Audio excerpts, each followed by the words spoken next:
ॐ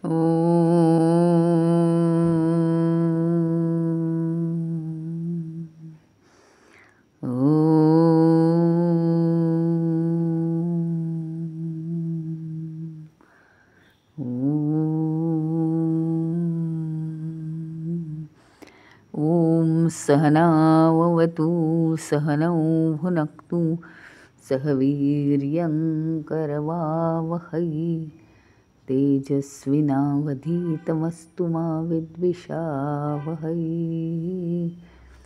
ॐ शान्ति शान्ति शान्तिः।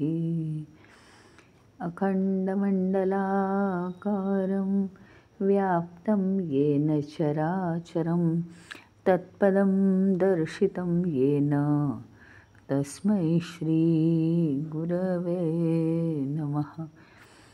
अज्ञानतिमिरान्धस्य ज्ञानाञ्जनशलाकया चक्षुरुन्मीलितं येन तस्मै श्रीगुरवे नमः।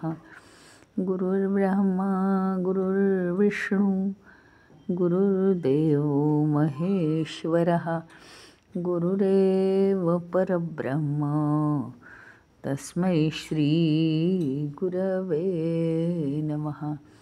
स्थावरं जङ्गमं व्याप्तं यत्किञ्चित् सचराचरं तत्पदं दर्शितं येन तस्मै श्रीगुरवे नमः। चिन्मयं व्यापि यत्सर्वं त्रैलोक्यं सचराचरं तत्पदं दर्शितं येन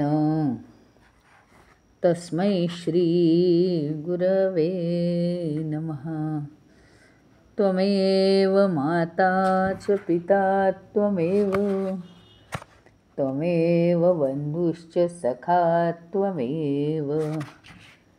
त्वमेव विद्या द्रविणं त्वमेव सर्वं मम देव त्वमेव सर्वं मम देव।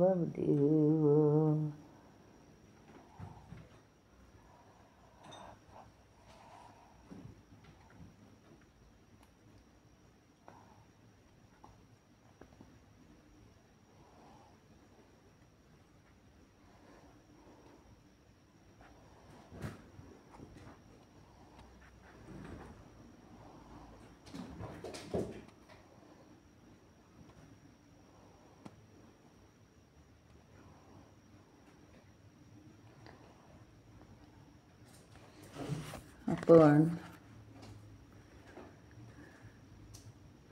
या विषय वस्तूंच्या जगात काय होतं त्याच्याबद्दल विचार करतो आहोत।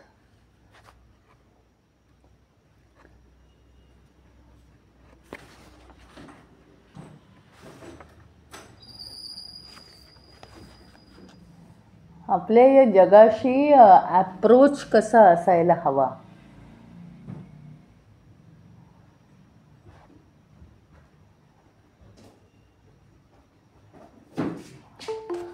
म्हणजे आपल्याला बरोबर नेमकं जे आहे ना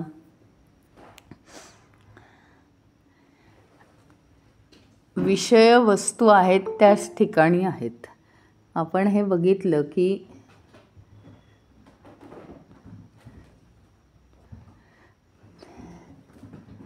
जशाच्या तशाच त्या वस्तू आहेत। म्हणजे वस्तू कधीही आपल्याला सुख किंवा दुःख देत नसते, हे आपण चांगल्या रीतीने बघितलं। आणि त्याच्यात एक बेस्ट उदाहरण म्हणजे साखरेचं। एखाद्याला साखरेचा पदार्थ खाऊन चांगलं वाटतं आणि एखाद्याला साखरेचा पदार्थ खाऊन तब्येतीला त्रास होतो। याचा अर्थ साखर ही जी वस्तू आहे ती आनंद किंवा दुःख देणारी नाही आहे, असं काही फिक्स नाही आहे ना। म्हणजे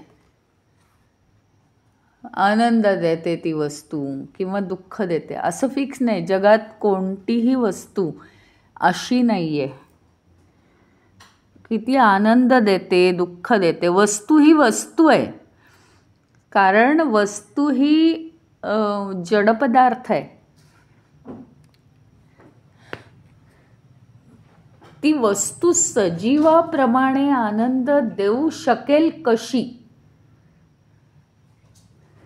याचा अर्थ काय आहे की सगळं मनाने कल्पिलेलं आहे.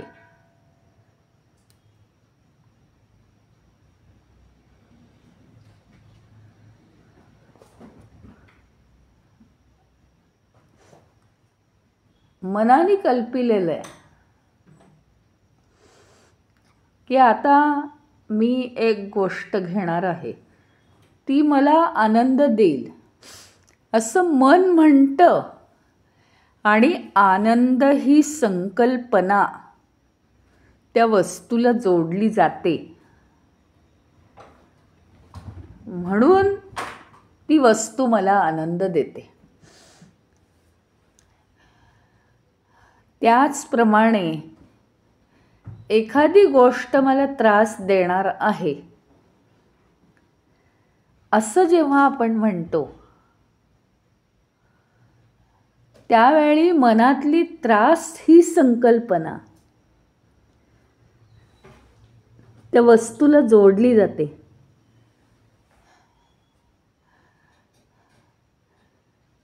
आणि मग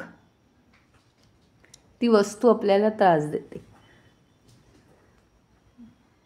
म्हणजे असं फिक्स असं काही नाही. आधी आमचं जे मन आहे, आणि हे मन तरी काय फार अगदी खात्रीलायक आहे का, विश्वास ठेवण्याजोगं आहे का, की ते जे डिसिजन घेतं ते अगदी खूप छान आहे मनाचं डिसिजन, असं आहे का. कित्येक वेळा आपण तोंडघाशी पडलेलोच आहोत ना, की अहो मला वाटलं ते छान असेल पण ते असंच झालं, अहो मला वाटलं काय त्यात काय अर्थ नसेल पण माझं किती महत्त्वाचं मग बुडलं. म्हणजे मन नेहमी धोकाच देतं आपल्याला. आणि मनावर एवढं अवलंबून राहण्यासारखं एवढं काही आदर्श मन नाहीच आहे. एवढं आदर्श नाही आहे म्हणजे जरासुद्धा आदर्श नाही आहे.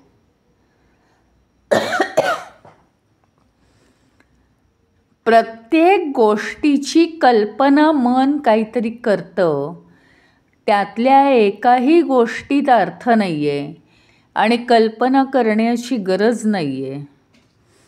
म्हटलं ना, इथल्या सगळ्या ज्या वस्तू आहेत, ज्या पद्धतीचं, ज्या लेव्हलचं, ज्या परिस्थितीमध्ये,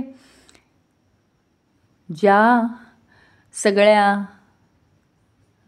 आजूबाजूच्या परिस्थितीमध्ये कार्यरत आहे, तिथे त्याला ज्या ज्या वस्तू लागतात त्या त्या वस्तूंचा वापर त्यांनी करायचा आहे. शेल्फवरच्या वस्तू काढायच्या, झालं की घासून पुसून शेल्फवर टाकून द्यायच्या. एकही गोष्ट कुठे न्यायची नाहीच आहे ना. आणि विचारलंय कोणी,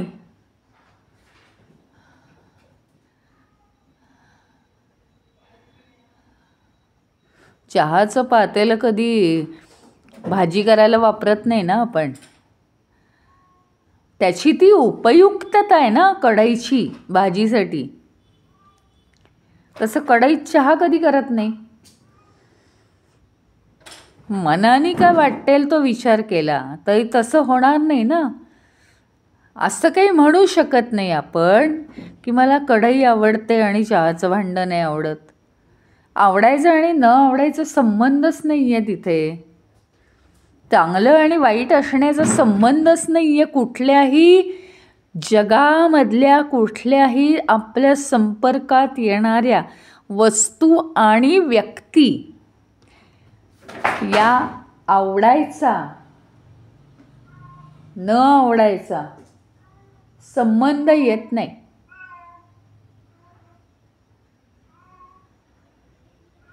फक्त त्या गोष्टींची गरज आहे, ते तर सगळं आपल्या भोवती येत राहतं. त्याचा वापर करा आणि मोकळे व्हा. होतं आहे काय माहिती का, त्याच्यावर जर आपण विचार करून त्याला काहीतरी जर जोडलं तर त्याचे बंध आपल्याला निर्माण होत आहेत आणि त्या बंधांमधनं आपण सुटत नाही आहोत जन्मानुजन्म. ह्यातून काय होणार आहे,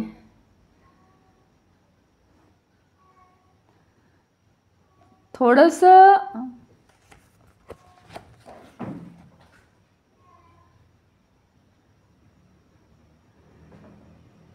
आपण अलिप्त होणार आहोत. एक मोह ही जी गोष्ट आहे ना, ही फार वेगळी आहे. मोह हा प्रकार वेगळा आहे. ह्याच्यापेक्षा हे रोजचेच अधिक बंध आहेत, खूप बंध आहेत हे.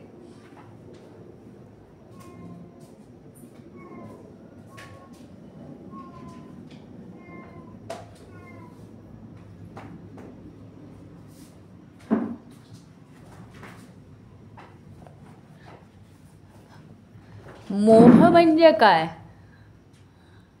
ती नंतरची गोष्ट आहे.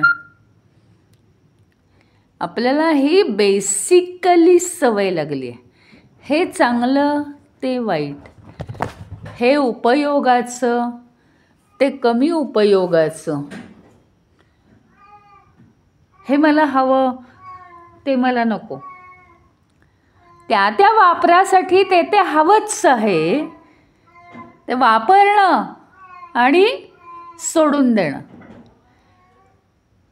मग आता ही जी आपल्याला सवय लागली आहे ना, त्या त्या वस्तूला एक एक लेबल लावायचं. हे चांगलं ते वाईट, हे असं ते पाहिजे हे नको. ह्यातनं पुढे मोह निर्माण होतोय की मला पाहिजे म्हणजे पाहिजे आणि नको म्हणजे नको.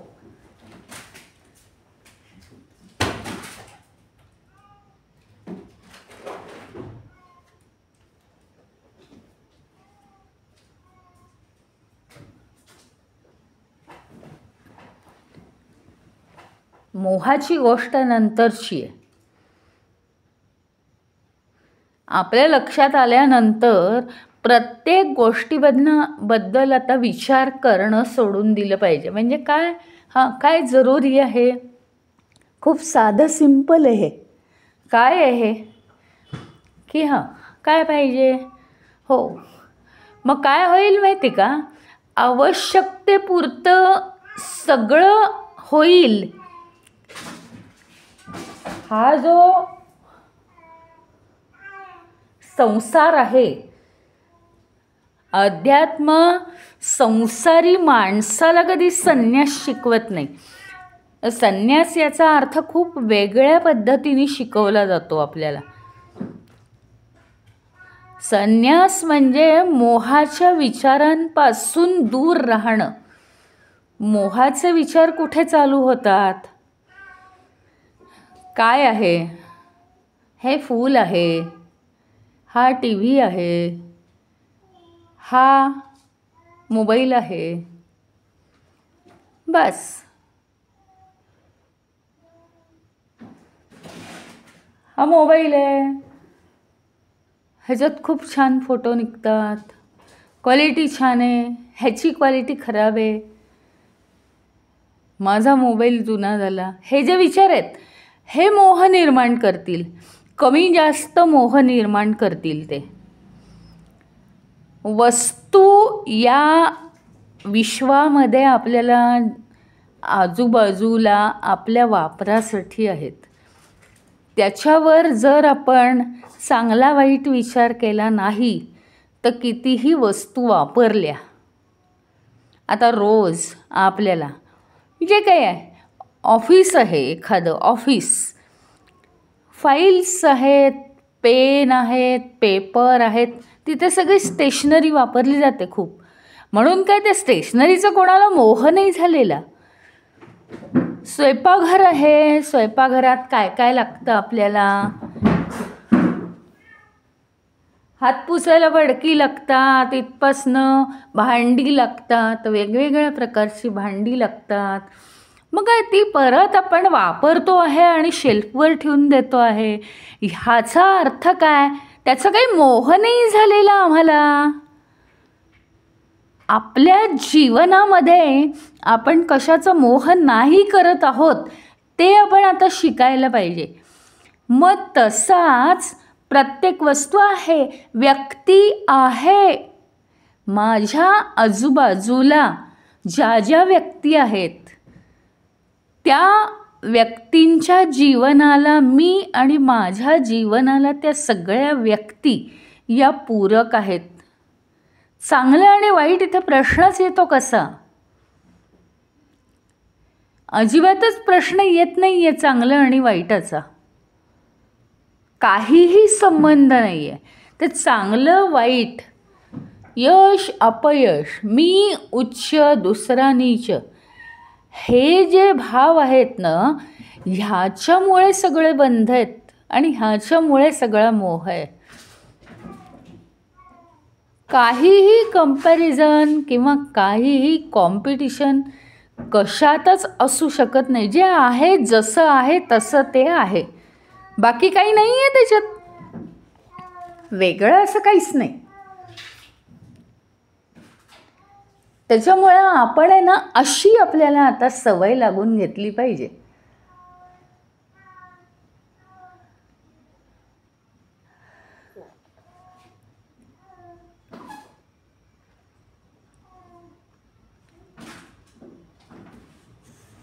विषय कुठल्याही वस्तू आपल्या मनाच्या संपर्कात आल्या की आपण आपलं मन असं शिक्षित करून टाकायचं की ते वस्तूंबद्दल आपण विचार नाही करायचा. जे करायचं आहे उपयुक्त करून मोकळं व्हायचं. विचार करण्यासारखं काही नाही आहे त्यात. म्हणजे कुठल्याही वस्तूबद्दल आपल्याकडून प्रतिक्रिया होणार नाही. आणि ती नुसती प्रतिक्रिया होत नाही, काही बंध निर्माण करणारी प्रतिक्रिया होते. हे जर आपल्याला साधलं, अशा पद्धतीने आपलं मन जर शिक्षित झालं तर आपल्याला शांती मिळेल जीवनात.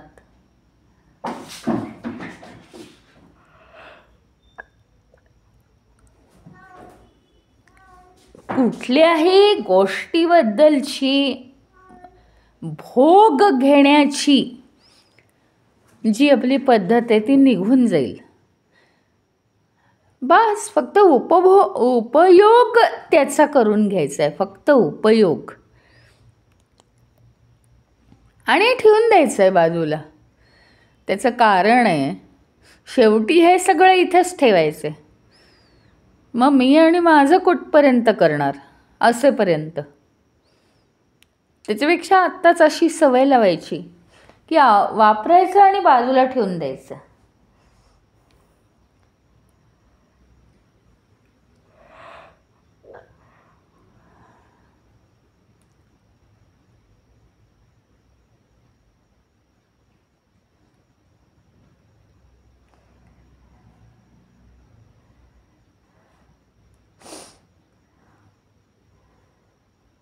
म्हणजे इतकं आहे की समजा उपनिषद काय सांगतं माहिती का? टोकाच्या गोष्टी सांगतं. उपनिषद म्हणजे तुमची परिपूर्ण सगळी तयारी. त्यामुळे या वस्तू व्यक्तींबद्दल फक्त नाही सांगत आहे, माझ्या स्वतःच्या सुद्धा शरीर म्हणून ज्या प्रतिक्रिया आहेत. काहीतरी होतं, काहीतरी दुःख होतं किंवा काहीतरी खूप आनंद होतो जीवनामध्ये, आणि त्याचा परिणाम, दुःखाचा किंवा आनंदाचा परिणाम म्हणजे अश्रू निघू शकतात. कधी कधी अति दुःख म्हणजे हुंदके येऊ शकतात.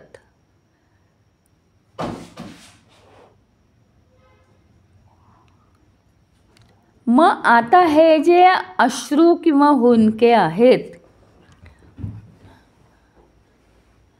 हे सुद्धा मला प्रतिक्रिया न व्यक्त करता अलिप्त होऊन पाहता आले पाहिजेत की या देहाला अश्रू येत आहेत. हे मला जेव्हा जमेल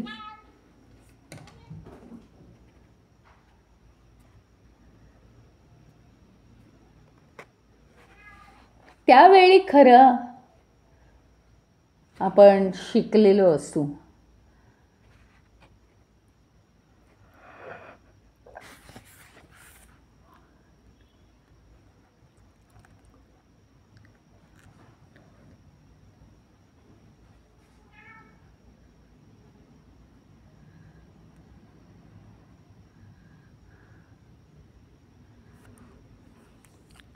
संपूर्णपणे ईश्वरावर विश्वास पाहिजे आणि नियतीच्या मनात काय आहे,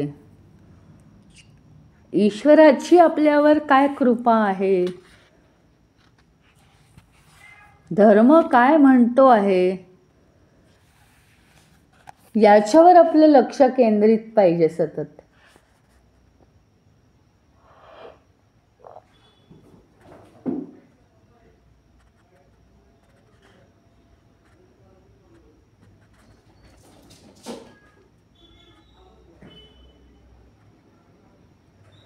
मग काय आहे माहिती का, तुम्हाला माहिती आहे उदाहरणं किती आहेत. राजा दशरथ होता. राजा दशरथ होता, हे बघा, तो जर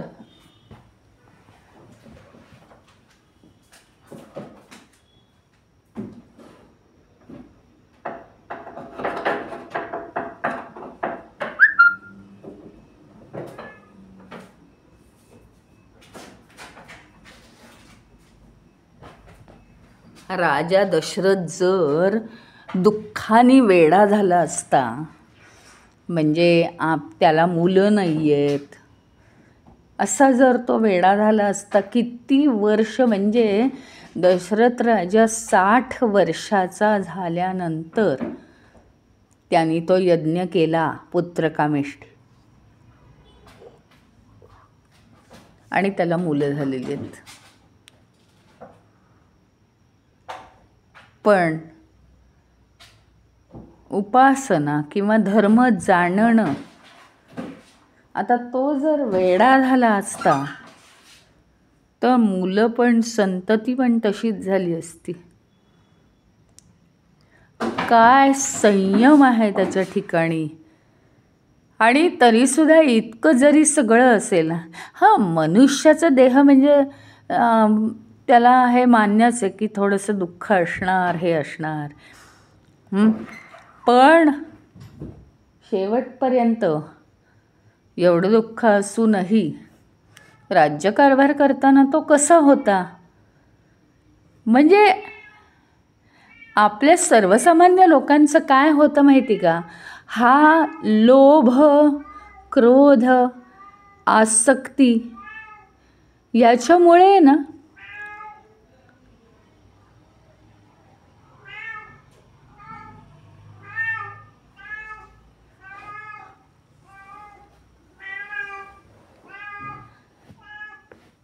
आपल्याला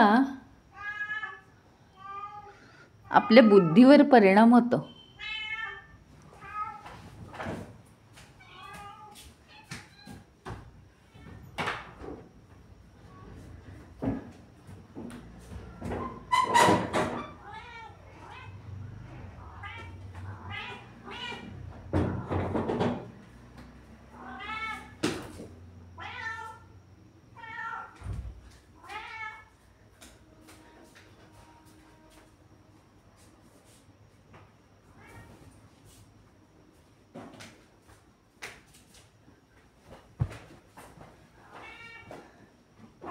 जीवनात जे जे प्रसंग घडतात त्याचा आपल्या बुद्धीवर परिणाम होत असतो. असा दशरथाच्या बुद्धीवर कुठेही परिणाम झालेला दिसत नाही. त्याचं मुख्य कारण हेच आहे की मनाला एका विशिष्ट पद्धतीने शिक्षित केलेलं आहे. कारण राज्यकारभार बघताना अतिशय योग्य रीतीने त्यांनी राज्यकारभार बघितला आहे. उत्तमात उत्तम कारभार केला. त्याला कोणीही शत्रू नव्हता. शेजारच्या देशांमध्ये, शेजारच्या राज्यांमध्ये सगळे राजे त्याचे मित्र होते.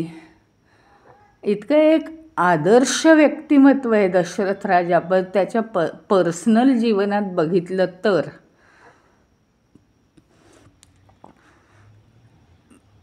दुसरं उदाहरण आहे जनकाचं. एवढा मोठा राज्यकारभार करून सुद्धा,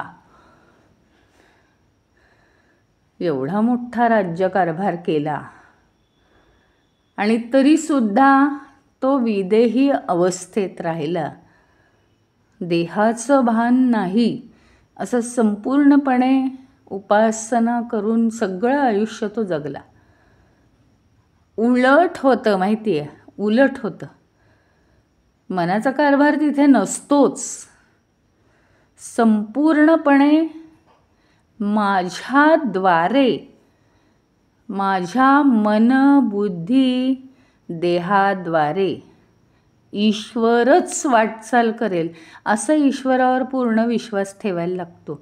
आणि मग त्या ठिकाणी मात्र होतं काय माहिती का, आपलं जे मन असतं ते वेगवेगळे विचार करतं आणि तसं होत नाही. मग ईश्वर जे विचार करेल तसंच होतं. पण तिथं दृढ विश्वास आहे का आपला, हे महत्त्वाचं आहे. सगळ्यात महत्त्वाचा आपला विषय असा चाललेला आहे की मनाला जर अशी सवय लागली आपल्या की जीवनात काहीही घडू दे पण त्याच्याबद्दल मला विचार करायचा नाही आहे. म्हणजे जे कार्य करायचं आहे त्याचा विचार करू शकता ना तुम्ही. प्लॅनिंग करावंच लागतं ना. काय मला केलं पाहिजे किंवा काय माझं चुकतं आहे ह्याचं प्लॅनिंग करावंच लागेल. पण काय आपल्या हातात ज्या गोष्टी नसतात ना त्यातलं काय वाईट आहे काय चांगलं आहे हे असं होतं म्हणून माझं असं झालं, अजिबात 100% चूक आहे. सगळं जे आपल्या आजूबाजूला आहे ना ते आपल्या कारणामुळे आहे. आपले विचार तसं अट्रॅक्ट करतायत म्हणून ते आहे. आणि ते नको असेल तर त्या विचारांपासून आपण खूप दूर राहिलं पाहिजे. अतिशय शुद्ध मन आपलं असलं पाहिजे.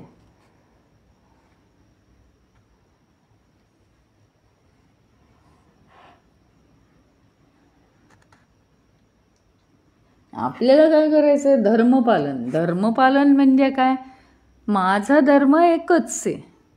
ते काही चांगल्या गोष्टी चांगले गुण करायला सांगत नाही आहे धर्म. धर्मपालन म्हणजे माझं खरं स्वरूप जे आहे तेच आहे फक्त.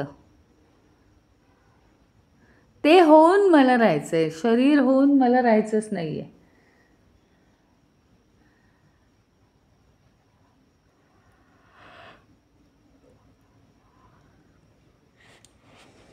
आणि खरी तर गुंतागुंत आहे विषयांची.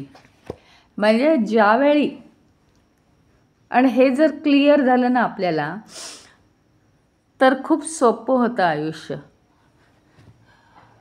म्हणजे हे काही एखाद्या शिक्षकांनी सांगावं की मन शिक्षित करा असं काही मी सांगत नाही. त्याच्यात कॉम्प्लिकेशन्स खूप आहेत. म्हणजे काय कॉम्प्लिकेशन होऊ शकतात, हे चांगलं हे वाईट. एक व्यक्ती म्हणून माझे जे हे आहेत आराखडे आहेत त्याच्यात मी चांगलं आणि वाईट बसवत असते. पण तसं तर या दुनियेत काही नाही आहे आणि सगळ्या गोष्टी उपयोगीच आहेत. पण ज्यावेळी माझं मन म्हणत असतं की हे वाईट, हे माझ्या आड येतं वगैरे असं ज्यावेळी मन म्हणतं त्यावेळी आता आणखीन एक गोष्ट त्याच्यात ॲड होते, ती म्हणजे अहंकार. मन जे बोलत असतं त्याच्यात सतत अहंकार डोकावत असतो. कधीकधी ते मन शुद्धपणे चांगलंसुद्धा बोलून जातं, पण तो अहंकार त्याला राहू देत नाही. त्याचं कारण ते अंतःकरणातले भाऊ आहेत सगळे, मन, बुद्धी, चित्त, अहंकार. त्याच्यामुळे ते अहंकार हा मनाला शुद्ध शांत राहू देत नाही. तो मनाला काहीतरी सांगत राहतो. कारण काय आहे माहिती का, मन जर शांत झालं ना, अहंकार हेच मुळी आपलं अस्तित्व आहे. ते अस्तित्व नष्ट झालेलं त्या अहंकाराला कधीही सहन होत नाही.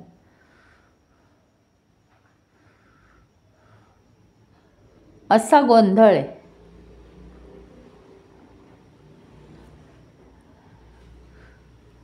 त्या अहंकाराला हळूहळू आपल्याला झोपवावं लागतं. आणि त्याला फसवून मनाच्या दारातून आत जावं लागतं. मनाला शांतीचे, पावित्र्याचे, शुद्धतेचे धडे द्यावे लागतात. भगवंताची आराधना कर असं सांगावं लागतं मनाला. त्यावेळी तिथे अहंकार झोपी गेलेला असला पाहिजे. आता ही परिस्थिती केव्हा येते? ज्यावेळी आपल्याला खूप अडचणी, दुःख येतात त्यावेळी अहंकार जमिनीवर लोळण घेतो पूर्णपणे. काही राहतच नाही स्वतःचं महत्त्व. अशा वेळी मन शुद्ध होतं माहिती आहे. अशा वेळी मनाला दुसरा काहीही उपाय नसतो परमेश्वराची भक्ती करण्याशिवाय, की परमेश्वरा जगात तू एकटा आहेस माझ्यासाठी, दुसरं कोणी नाही. किती एकमेकांशी हे जोडलेलं आहे पहा. तोपर्यंत चांगल्या सामान्य परिस्थितीत हा अहंकार हा मनाला शांत राहू देत नाही. तो मनाला सांगतो, मी तुझा भाऊ आहे ना, माझं अस्तित्व टिकवण्याचं काम तुझं. मनाकडे खेळ खूप आहेत, त्याच्यामुळे मनाच्या खेळांनी पुन्हा पुन्हा या अहंकाराचं अस्तित्व टिकवलं जातं.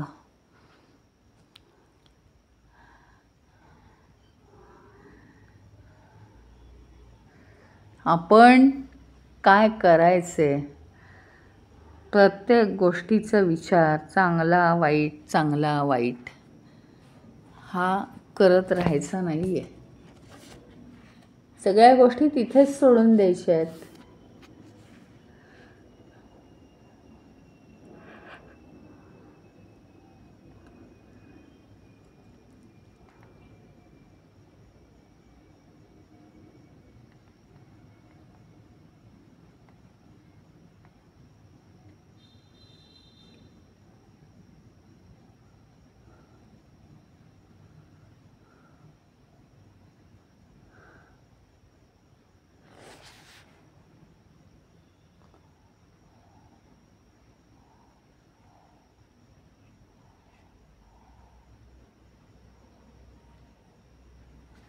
आणि म्हणून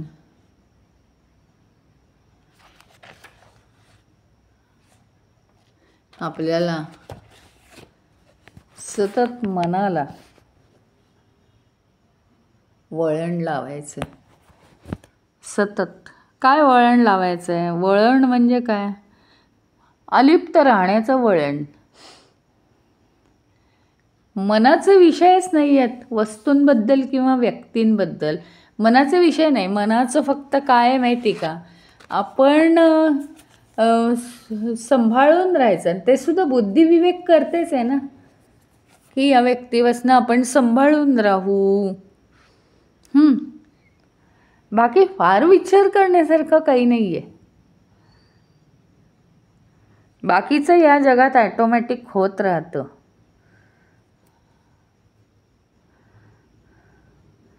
सगळ्याचे गुणधर्म समजवून घेऊन त्याच्यापासून जवळ किंवा दूर राहायचं, पण अलिप्त मात्र राहायचंच आहे आपल्याला.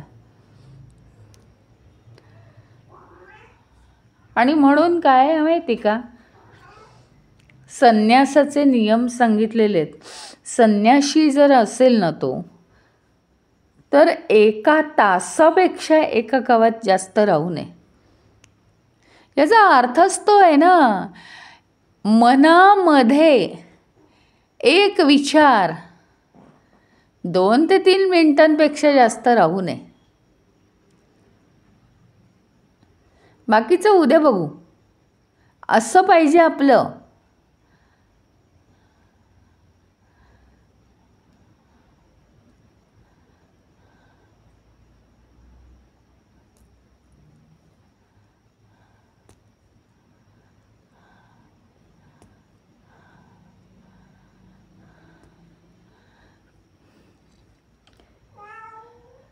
मनाचं प्रशिक्षण हा भाग आपण आज पाहिला.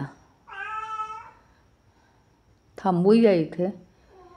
ओम पूर्णमदः पूर्णमिदं पूर्णात् पूर्णमुदच्यते पूर्णस्य पूर्णमादाय पूर्णमेवावशिष्यते.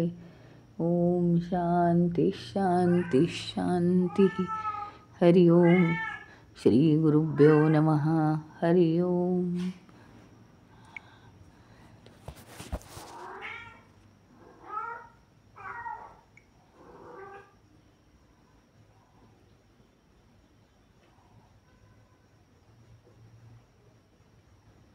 हरि ओम.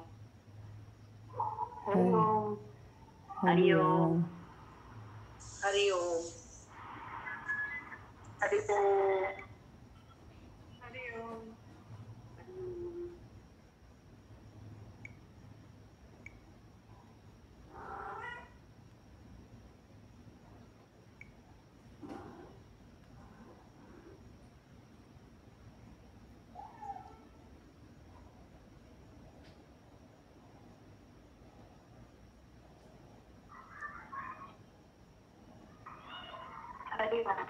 हां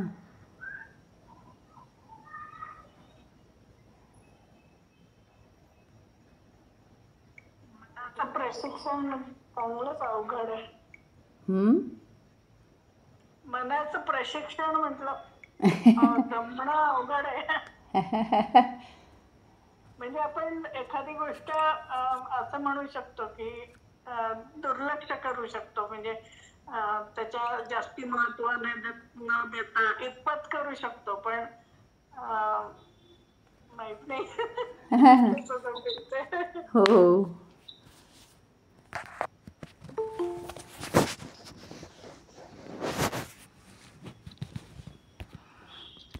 आणि जे करायचं नाही म्हटलं तेच सारखं मनात येतं की हा, मग ते आपण दुर्लक्ष केलं ना तर ते सारखं मनात येईल. दुर्लक्ष नाही, काय आहे हे प्रॅक्टिसने होईल. ते पाहिजे तो विचार करायचा आणि क्षणात थोडंसं बाजूला व्हायचं. प्रॅक्टिसने होईल. दुर्लक्ष म्हणजे काय म्हणायचं होतं की तो बायपास करून दुसरा विचार करायचा. पण मग दुसरा विचार मला नाही.